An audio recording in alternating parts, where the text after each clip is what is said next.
고난주간 그리스도의 사랑을 깊이 묵상하며 하루하루를 한순간을 또 잘 살아내고 계신지요?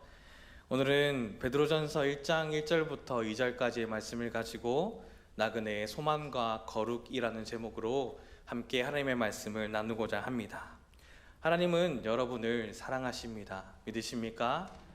하나님은 살아계시고 여전히 우리를 사랑하십니다. 그 사랑이 오늘을 우리를 살게 하시니 그 은혜와 평강을 누리며 살아가는 전화교회 공동체가 되기를 주님의 이름으로 축복합니다. 오늘 함께 읽은 베드로전서는 수신자가 말씀 가운데 나오듯이 본도, 갈라디아, 갑바도기와 아시아와 비두니아에 흩어진 나그네라고 기록하고 있습니다. 이 지역들의 이름은 복잡하지만 오늘날 터키 북부에 해당합니다. 터키 북부에 살고 있는 사랑 성도들에게 많은 핍박이 왔고, 그래서 특별히 그들을 대상으로 베드로는 이 서신을 쓰게 되었던 것이죠. 베드로전서가 기록된 시기는 주후 64년대입니다. 이 시기는 로마 황제 네로가 기독교를 핍박하기 시작했던 때이죠. 오늘 새벽에도 목사님께서 잠깐 언급하셨듯이 이 네로는 자신을 예술가의 지도자로 여기면서 시, 노래, 건축 등 예술을 많이들 지원하기도 했지만 그만큼 입김이 있다면 어떻겠습니까? 그만큼 압력과 횡포가 있었다는 것을 우리는 충분히 알 수 있을 겁니다. 어느 날 시상이 안 떠오른다고 로마에 불을 지르게 되죠. 자신이 지른 불이 크게 일어나는 것을 보고 시상이 떠오른 것을 기다리다가 그만 그 불이 로마의 시내 전역에까지 커지게 되는 대화재가 발생하게 됩니다. 그러자 자신의 입지가 곤란해지게 되었고 기독교인들에게 그 책임을 돌려 방화범으로 몰았습니다. 기독교인들이 방화범으로 몰린 이유는 기독교인들이 늘 얘기했던 얘기가 불로 세상이 망한다라고 늘 말했기 때문에 그 이야기를, 그 논리를 가지고 이들이 그렇게 방화를 질렀다라고 덮어쓰게 되었던 것이죠. 그래서 불로 세상을 망하게 하려고 불을 질렀다는 누명을 씌워 기독교를 핍박하기 시작했습니다. 그리스도인들은 예수를 믿는다는 이유 한 가지 때문에 이 세상을 살아가는 동안에 많은 이용을 당하기도 하고요, 비방을 당하기도 하였습니다. 예수님께서 우리를 위한 속죄양이 되어 주셨음을 믿고 변화가 그에게 있었으면 좋았을 텐데 오히려 그리스도인들은 자신의 속죄양으로 세워 그 위기를 모면하려고 이용했던 것이죠. 여전히 세상은 정치적으로나 개인의 감정과 상황을 이야기하며 그리스도인들을, 기독교를 이용하기도 합니다. 예수 그리스도를 믿는다는 이유 하나만으로 예수쟁이라고 불리어졌던 그 시절을 기억하시죠? 또 요즘도 어떠합니까? 지원서를 내어도 종교에 대한 질문을 겹쳐 던지며 이야기할 때에 기독교를 쓴 사람들에게 꼭 이런 질문을 던지곤 합니다. 갑자기 회사에 일이 생기게 되어 당신이 주일날에 교회를 가야 함에도 불구하고 빨리 급히 회사로 오라고 했었을 때에 당신은 어떠한 선택을 하겠습니까? 라는 질문 말입니다. 그런 질문 쪽에 회사의 충성도와 애착심이 없다고 면접에 떨어뜨리게 되는 현 시대 등의 상황들로 나이가 많고 적음을 떠나 고난을 겪으며 우리는 살아가고 있는 것이죠. 더 심각한 것은 교회 안에도 세상의 기준을 가져다가 이리저리 흔드는 것들로 인해 성도들의, 우리들의 신앙의 근간을 흔들기도 합니다. 이 교회는 다른 어떤 것이 아니라 우리의 신앙의 성장이 이루어지는 곳입니다. 그리고 신앙의 성장을 이루어 무엇을 하겠습니까? 하나님의 일을 감당해야 하는 것이죠.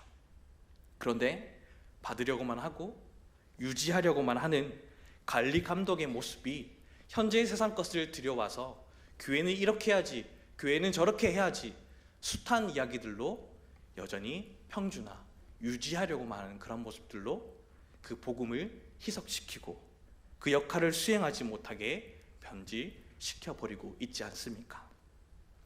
현 시대의 상태를 놓고 주님 앞에 기도하며 나아갈 때에 한탄스러움으로 눈물을 쏟지만 예수님도 배척당하고 적대당하셨음을 보면서 이내 위로함과 나아갈 담대함을 하나님은 기도 가운데 허락하시는 듯합니다.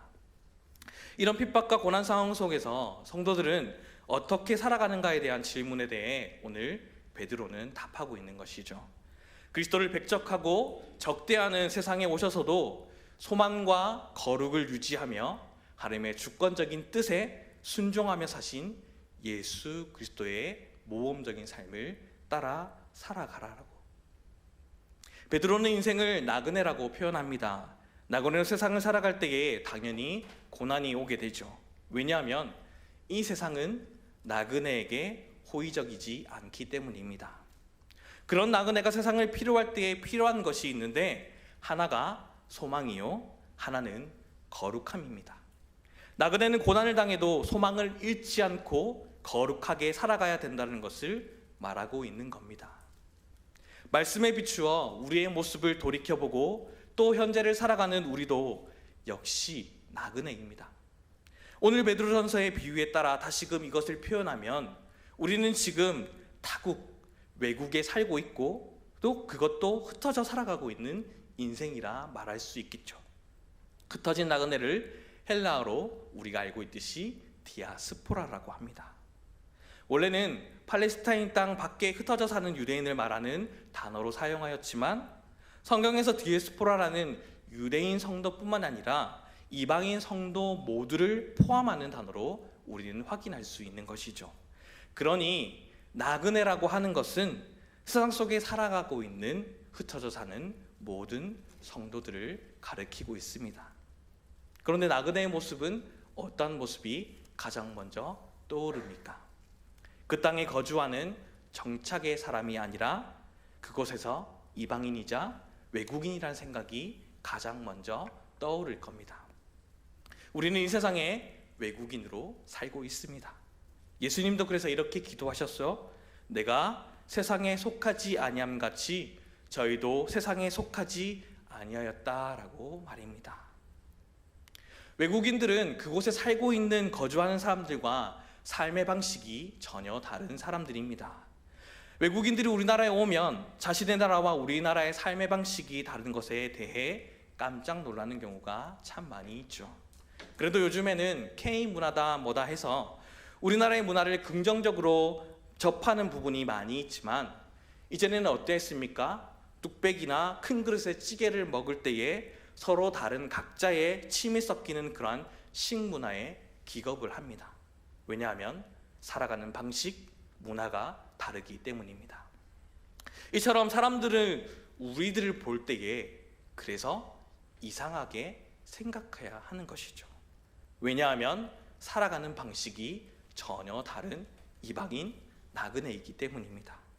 그래서 세상을 살아갈 때에 저 사람 별바랑 다르지 않네 이야기를 듣고 살아간다면 우리의 믿음을 점검해 보아야 하는 것이고 저 사람 좀 다른데 뭔가 틀려. 저 사람은 왜 저렇게 삶을 살아가지? 그러한 이야기를 듣는다면 그 걸음이 주 안에서 살아내보려고 하는 나그네다운 인생을 우리는 걷고 있는 것이겠죠. 이것과 더불어 우리 삶의 패턴, 그 기준이 어디로부터 시작한지를 기준 잡아보면 우리는 충분히 알 것입니다. 주말이 되면 세상 사람들은 어떠합니까? 저마다 좋은 것을 찾아 휴가를 떠나려고 하고 바꾸려고 나가려고 합니다. 그런데 오늘 이곳에 모인 저희의 모습처럼 주말, 곧 주일이 되면 우리는 어떠합니까? 나그네인 우리는 교회로 함께 모여 예배를 드리러 모이고 있죠.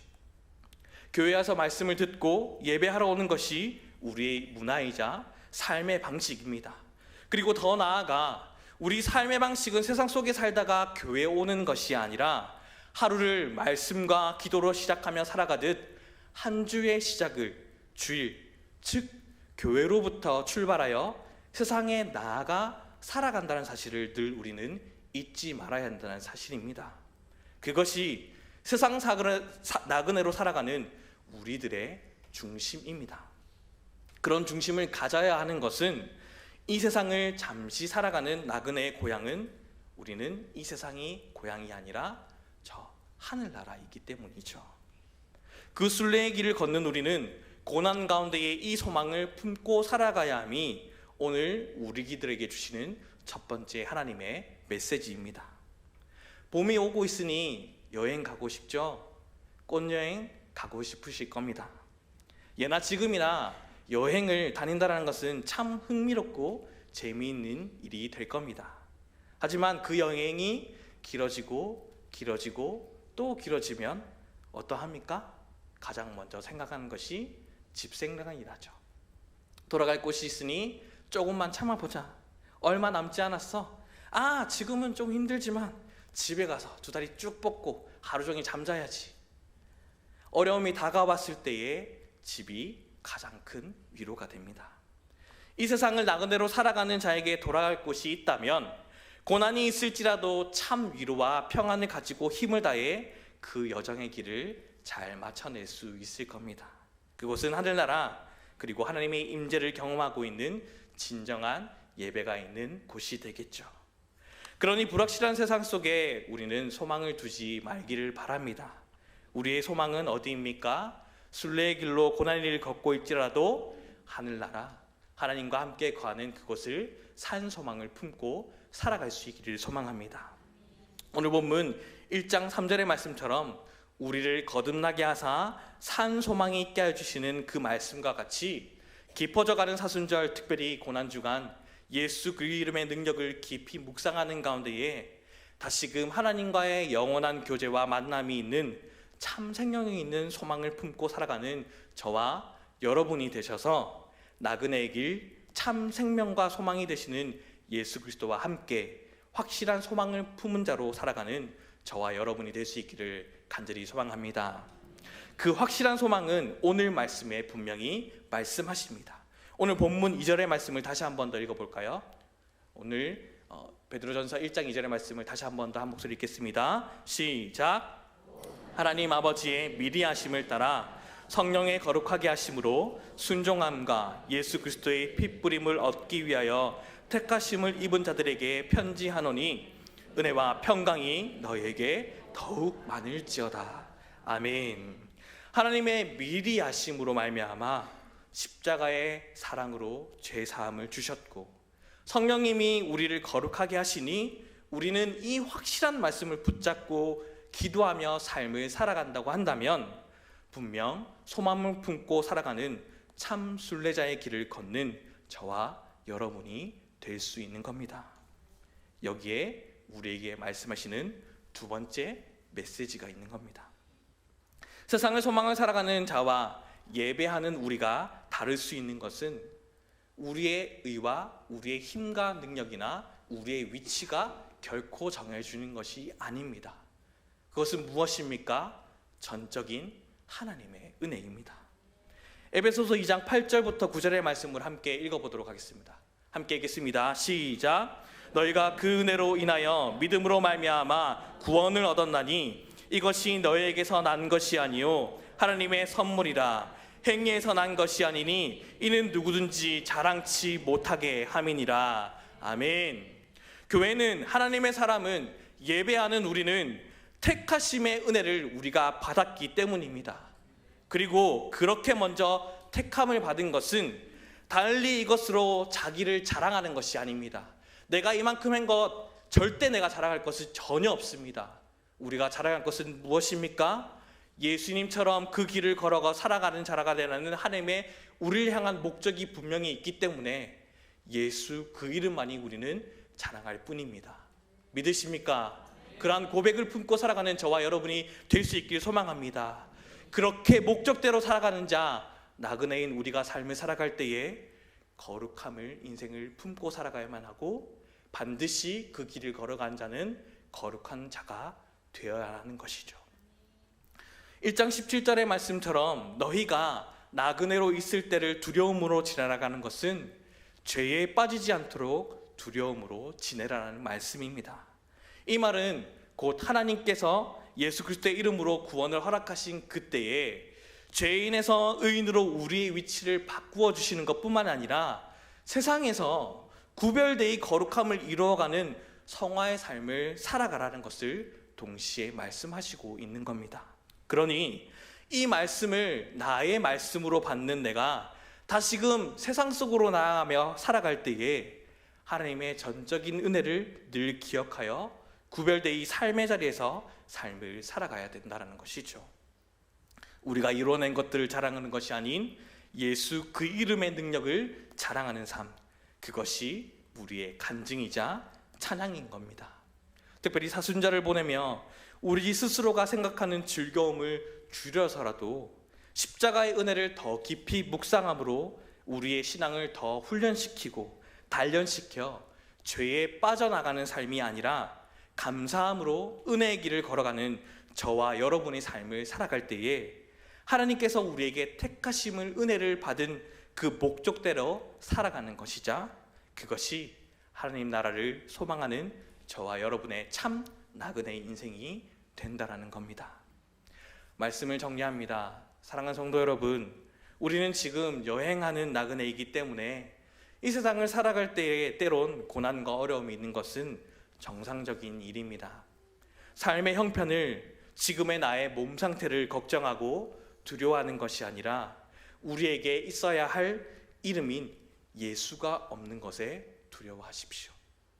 그 감격이 오늘도 사라져서 나의 정의를 주장하면서 오늘도 이래야지 저래야지 누군가를 비난하고 정죄하는 것이 아니라 내가 진실로 예수 안에 나의 모습을 죽이고 오늘도 나의 가운데 예수라는 그 이름이 살아서 그 이름으로 말미암아 품어주고 사랑하며 함께 세워나가는 귀한 하나님의 귀한 삶을 살아가는 복된 인생이 되어야 할 것입니다. 그러므로 고난이 오면 소망을 갖고 어떻게 하면 고난을 거룩함을 이룰 것인가를 늘 생각하는 가운데에 헛된 행실로부터 오는 열매 없는 인생이 아닌 깊어져가는 사순절 하나님의 전적인 은혜 십자가의 사랑을 깊이 묵상하는 가운데에 나그네의 소망과 거룩함의 참모범이신 예수 그리스도를 깊이 알아가는 시간 될 수 있기를 소망합니다. 그리고 그 삶을 쫓아 살아가는 가운데에 찢겨지고 소망 없는 나의 삶, 주님의 보혈의 피가 내 안에 가득 채워져서 충만한 인생 살아갈 수 있기를, 그렇게 하실 하나님을 기대하며 그 은혜를 깨달아 주님 다시 오는 그날까지, 주님 다시 만날 그날까지 참 나그네의 삶으로 하나님의 영광이 되는 복된 저와 여러분의 삶이 될 수 있기를 간절히 소망합니다. 함께 기도하겠습니다.